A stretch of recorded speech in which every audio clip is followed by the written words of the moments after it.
It's been #1 in Nigeria for 5 weeks.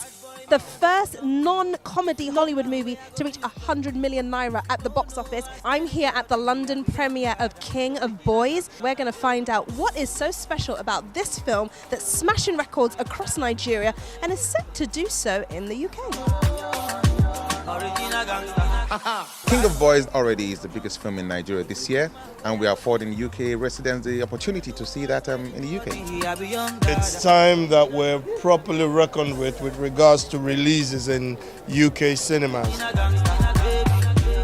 It's been selling our cinemas for months. It's been #1 for a long time. So yeah, I'm really eager to watch the movie, you know. I'm a great fan of Kemi Adetiba and Shola Sobowale. I'm excited actually.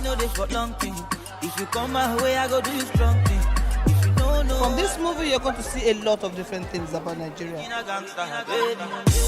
If you want to know about Nigerian politics, this is the movie you're going to watch. If you want to know about who is a woman, what is the definition of a mother, it's a full package. I put my soul, my heart, my body, my present, my past, my everything inside it.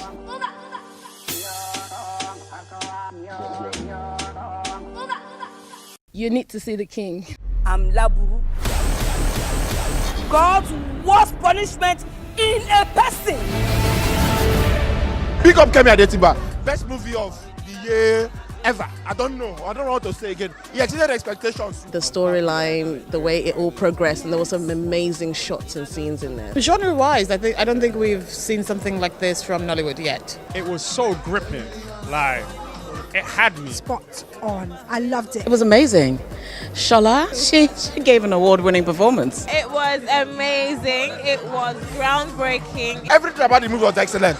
Good editing, good directing, perfect. I've never ever seen nothing like that in Nollywood before. It didn't end in the way I'd expect. Go watch it. I was sitting there, I was like, is this Nollywood? Mad. Go and watch it. Make sure you watch it. Come and watch it. Just know that at the end, you're going to reach for your Kleenex.